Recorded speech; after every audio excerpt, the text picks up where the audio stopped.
ناظرین، شام کے محاذ پر روس اور اسرائیل آمنے سامنے آ گئے ہیں۔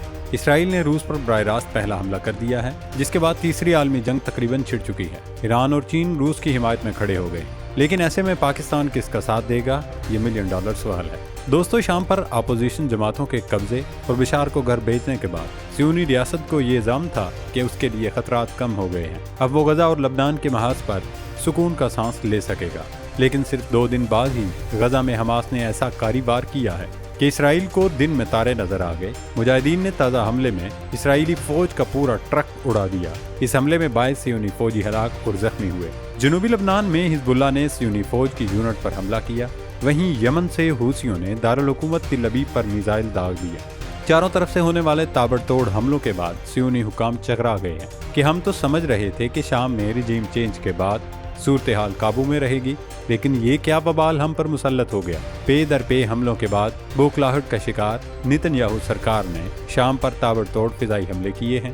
اسرائیلی حکومت کی جانب سے جاری کیے گئے بیان میں کہا گیا کہ اس کے لڑاکا طیاروں نے شام میں 100 سے زائد فوجی اہداف کو نشانہ بنایا۔ یہ بات اسرائیلی فورسز کو بھی معلوم ہے کہ شام کے زیادہ تر فوجی اڈے روس کے زیر استعمال ہیں، لیکن اس کے باوجود اسرائیل نے شامی فوجی اڈوں پر بم برسائے۔ اسرائیل نے اس حملے میں کیمیائی ہتھیاروں کی تیاری کے مرکز کو تباہ کرنے کا دعویٰ بھی کیا۔ اب لگتا ہے کہ روس اور اسرائیل کے درمیان جنگ چھڑنے والی ہے۔ دیکھنا ہوگا ان دونوں ملکوں میں شروع ہونے والی کشیدگی کا کیا نتیجہ نکلتا ہے۔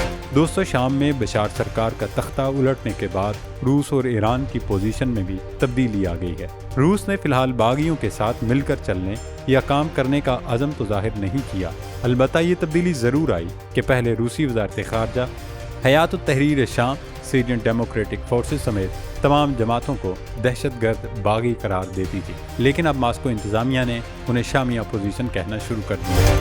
اس وقت سب سے بڑا سوال یہ ہے، شام میں فوجی اڈوں کا مستقبل کیا ہے؟ اس پر آگے چل کر تفصیلی ڈسکشن کریں گے۔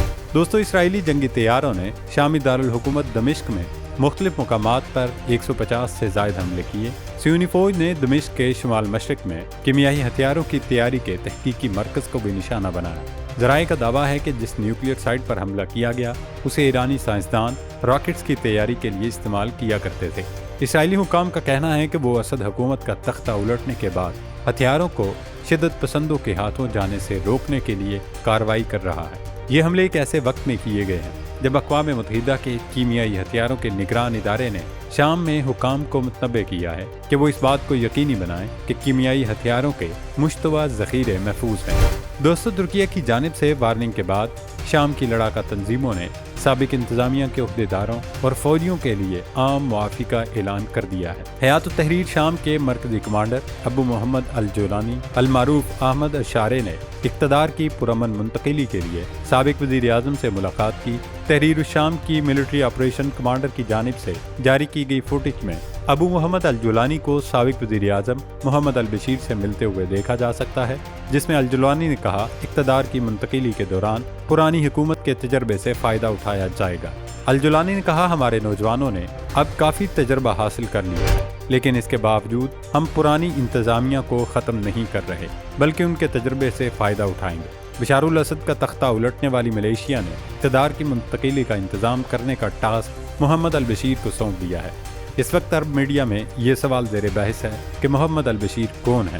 محمد البشیر نے 2007 میں حلب یونیورسٹی سے شعبہ مواصلات میں الیکٹریکل اور الیکٹرانک انجینئرنگ کی ڈگری حاصل کی۔ انہوں نے 2011 میں شامی گیس کمپنی سے منسلک گیس پلانٹ میں پریزیشن انسٹرومنٹیشن ڈپارٹمنٹ کے سربراہ کے طور پر کام کیا۔ وہ 2.5 سال وزارت اوقاف میں تعلیم و تربیت اور رہنمائی میں امور شرعیہ کے ڈائریکٹر بھی رہے۔ سالویشن گورنمنٹ میں ان کے پروفائل کے مطابق انہوں نے 2021 میں عدلب یونیورسٹی سے شرعیہ اور قانون میں ڈگری حاصل کی اور منصوبہ بندی اور انتظامی تنظیم کے اصولوں میں سرٹیفکیٹ حاصل کیا۔ محمد البشیر سالویشن گورنمنٹ میں 2022 اور 2023 میں ترقی اور انسانی امور کے وزیر رہے۔ وہ 1983 میں عدلب گورنری کے جنوب میں جبل الزاویہ میں پیدا ہوئے تھے۔ ان کے پروفائل کو دیکھتے ہوئے لگتا ہے وہ نہ صرف انتقال اقتدار کے دوران بلکہ مستقبل کے منظرنامے میں بھی شام میں اہم اور کلیدی عہدہ سنبھالیں گے۔ ناظرین، اب تک کی صورتحال دیکھ کر لگتا ہے کہ شام سے متعلق بھی مغربی تجزیہ کاروں کو منہ کی کھانا پڑے گی۔ جب افغانستان سے امریکی فوج جا رہی تھی تو اس وقت بھی ٹھنڈے کمروں میں بیٹھ کر زمینی حقائق سے ناواقف نام نہاد تجزیہ کار اور مبصرین کہہ رہے تھے کہ افغانستان میں چونکہ مختلف نسل کے لوگ امریکہ کی مخالفت میں طالبان کی چھتری تلے جمع تھے، لیکن اب چونکہ امریکہ کا خطرہ ٹل گیا ہے، لہذا یہ تمام گروہ آپس میں ایک دوسرے سے لڑیں گے۔ لیکن 3 سال بعد بھی ایسا نہیں ہوا، اور افغانستان میں نہ صرف امن و امان اشرف غنی کے دور سے بہتر ہے، بلکہ معیشت بھی پھلنے پھولنے کے ساتھ دن بدن ترقی کر رہی ہے۔ اسی طرح اب شام سے متعلق مبصرین یہ دعوے کر رہے ہیں وہاں اب تمام جماعتیں آپس میں لڑیں گی، نہیں تو حیات التحریر شام اور کردوں کا پھڈا تو ضرور ہو، کیونکہ کرد کسی کی بھی نہیں مانگتے۔ وہ اپنی منمانی کریں گے، جس کے بعد اس تنظیم کے جنگجو آپس میں لڑتے پھریں گے۔ لیکن افغانستان کی طرح اس محاذ پر بھی یہ تجزیہ کار ناکام ہے۔ شام سے بشار رجیم کے خاتمے کے بعد ایک اہم ڈیولپمنٹ یا تبدیلی یہ ضرور ہوئی کہ ماضی میں جو ایران کا کردار یا اثر و رسوخ تھا وہ اب کم ہو چکا ہے اور اس کی جگہ ترکیہ نے لے لی ہے۔ باغیوں کے ترک حکام سے مسلسل رابطے ہیں اور وہ وہیں سے ہدایات اور احکامات لے کر معاملات چلا رہے ہیں۔ ایران اور روس کو بھی زمینی حقیقت کا ادراک ہو چکا ہے، اور یہی وجہ ہے کہ روس نے شام میں بدلتی صورتحال کے پیش نظر اب باغیوں کو دہشت گرد کی بجائے اپوزیشن کہنا شروع کر دیا ہے۔ اس سے قبل روس کے وزیر خارجہ سرگئی لاروف بھی باغیوں کو دہشت گرد کہہ کر پکارتے تھے، مگر اب روس کے حکام اور میڈیا کے بیانیے میں واضح تبدیلی آ چکی ہے۔ ماسکو کے دفتر خارجہ نے اپنی سرکاری پریس ریلیز میں باغیوں کو اپوزیشن لکھا۔ روس کی اس موقف میں تبدیلی کی بڑی وجہ شام میں قائم روس کے اڈے ہیں، جن کی وجہ سے ماسکو تشویش میں مبتلا ہے کہ ان کا مستقبل کیا ہوگا۔ کچھ لوگوں کا ماننا ہے کہ شام کی موجودہ حکومت روس کے ساتھ چھیڑ چھاڑ کیے بغیر اسے یہ اڈے برقرار رکھنے کی اجازت دے دی گی، کیونکہ ایسا کرنے سے انہیں بھی کئی فوائد ملیں گے۔ دوستو، شام میں بشار دور کا خاتمہ روس کی ساکھ کے لیے ایک بڑا دھچکا ہے۔ 2015 میں اسد کی مدد کے لیے ہزاروں فوجیوں پر مشتمل دستے بھیج کر روس نے خود کو عالمی طاقت کے طور پر ظاہر کیا تھا۔